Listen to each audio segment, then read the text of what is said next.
السلام علیکم فرینڈز، آج کی تازہ خبر کے ساتھ دی عرب انفو چینل میں آپ لوگوں کے لیے حاضر ہوں۔ کفیل کی منظوری کے بغیر حروب کینسل کرانے کی شرائط جاری کی گئی ہیں۔ یہ کیا شرائط ہیں، کن باتوں پر عمل کرنا بہت ضروری ہے، اس کی تمام تر ڈیٹیلز آپ لوگوں کے ساتھ شیئر کر رہی ہوں۔ وزارت افرادی قوت کا کہنا ہے کہ آجر کی منظوری کے بغیر مخصوص شرائط کے تحت 7 حروب کی رپورٹ منسوخ کی جا سکتی ہے۔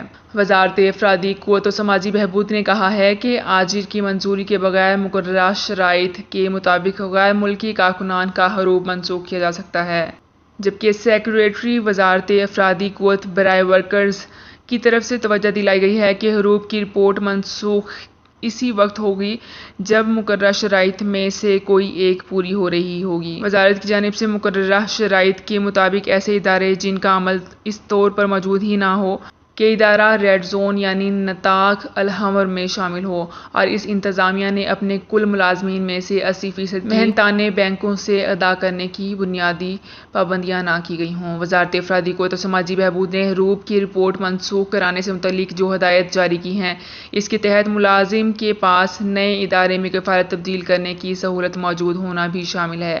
آن لائن مصدقہ خط ریلیز ہونے پر جس میں آجر نے کارکن کے نقل کفالہ کی خواہش ظاہر کی ہو اور کارکن پر عائد تمام فیسیں ادا کرنے کا ذمہ بھی ہو، نئے ادارے میں غیر ملکی کارکنان کے نقل کفالہ کی کارروائی کی تکمیل کے لیے ضروری ہے کہ وہ ضوابط اور شرائط پورے کر رہا ہو، جو کہ 11 ربیع الثانی 1440 ہجری کے مطابق 2022 کو جاری شدہ قانون محنت کے لائحہ عمل کی پابندیوں کے دوسری دفعہ میں شامل کیا گیا ہو۔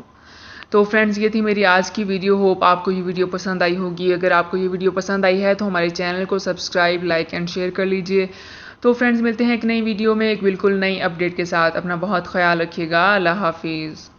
سعودی عرب میں مقیم غیر ملکیوں کے لیے بہت بڑی خوشخبری آ گئی ہے۔ اب کوئی بھی شخص جو اپنے ملک جانا چاہتا ہے اور اس کا اقامہ ایکسپائر ہو یا اقامہ ویلڈ ہو، شرکہ بند ہو، مسسہ بند ہو یا کفیل چھٹی نہ لگا رہا ہو یا کوئی بھی مسئلہ ہو، تو آپ ہمارے ساتھ رابطہ کریں۔ ہم انشاءاللہ آپ کو 3 دن کے اندر ایمبیسی کے ذریعے آپ کا خروج لگا کر آپ کو آپ کے ملک واپس بھیج دیں گے۔ کوئی بھی انڈین، پاکستانی، نیپالین، بنگلہ دیشی، سری لنکن یا کسی بھی ملک کا ہو، وہ آسانی سے بغیر کسی پریشانی کے اپنے ملک واپس جا سکتا ہے۔ جی ہاں، اسکرین پر آپ کے سامنے جو نمبر شو ہو رہا ہے، اس پر آپ کانٹیکٹ کریں۔ انشاءاللہ 3 دن کے اندر آپ کو آپ کے ملک واپس بھیج دیا جائے گا۔ مطلوب کیس والے رابطہ نہ کریں۔ شکریہ۔